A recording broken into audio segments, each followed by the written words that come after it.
Having your actions have a lasting impact on the environment you're playing in is one of the most important ways a game keeps you immersed.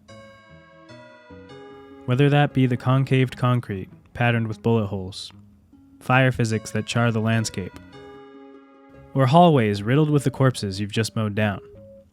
Games tend to implement a lot of murder, and with a lot of murder comes a lot of bodies.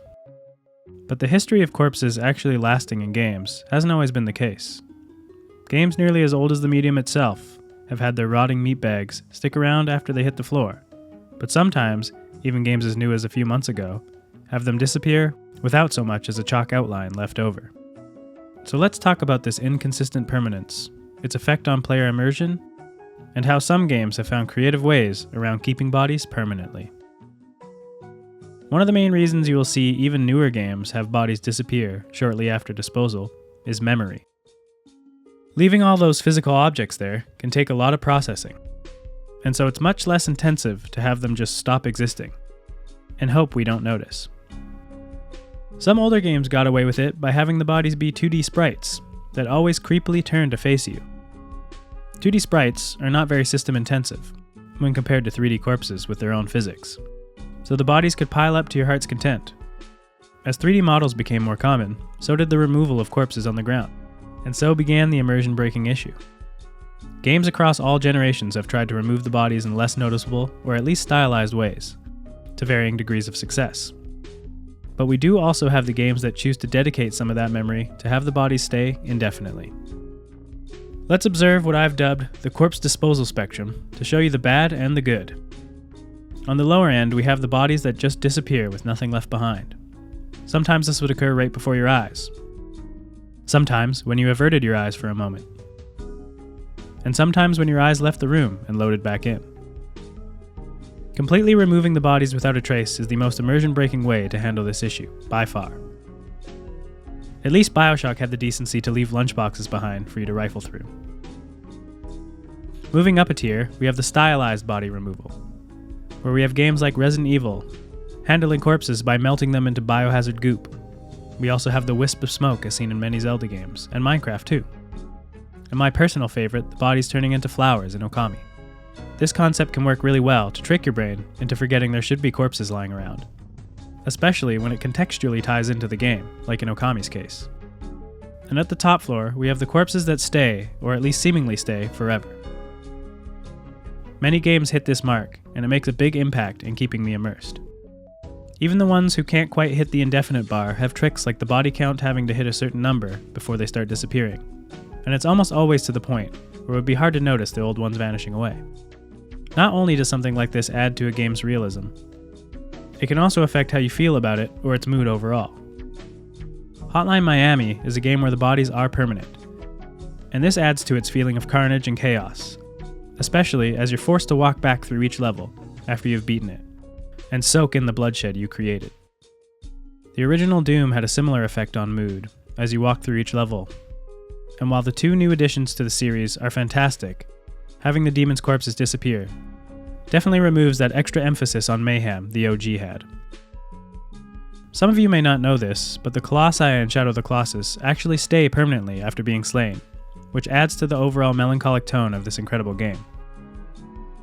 Once the reality of the ethics of your conquest begin to set in, and you revisit the areas of previous Colossi, it only reminds you of the damage you've done, as you see what was once a creature full of life reduced to a soulless husk, now just a statue that blends into the environment.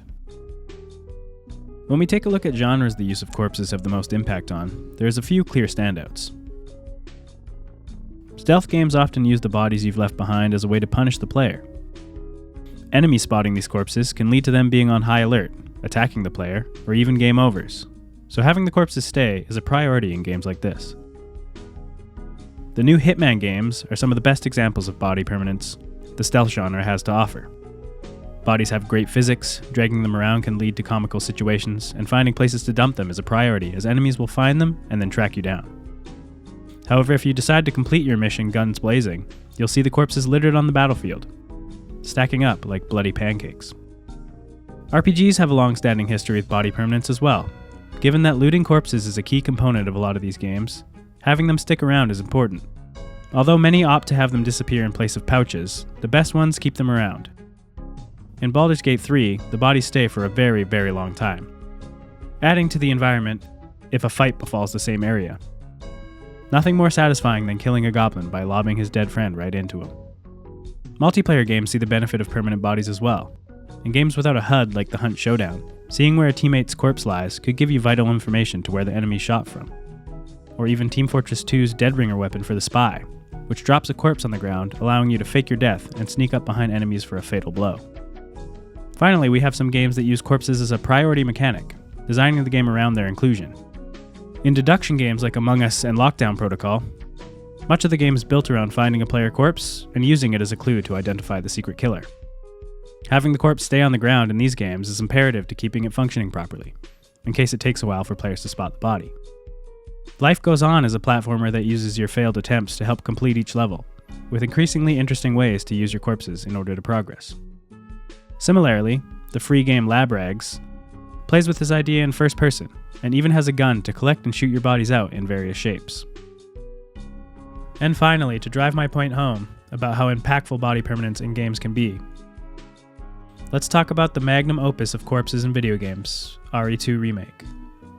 The zombies in RE2 are just as scary on the ground as they are shambling towards you. Since the game has a lot of backtracking, when you return to a room after an hour of exploring and see 3 bodies lying on the floor, you have to think quickly to decide if these are just background decoration or the living dead ready to take a bite out of your leg as you pass by. Having the corpses stay adds a ton of tension to revisiting rooms, especially when most areas are small and claustrophobic, forcing you to tiptoe past each corpse and risk some damage, or double check their vitality with a double tap, potentially wasting bullets on an already disposed of enemy.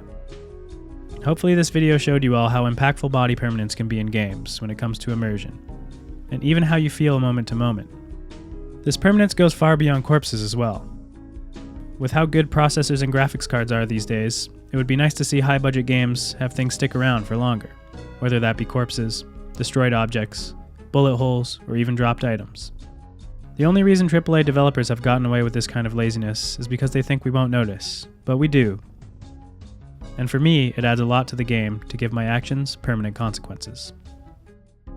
Let me know in the comments what your favorite uses of corpses are in video games, and I'll see you in the next video.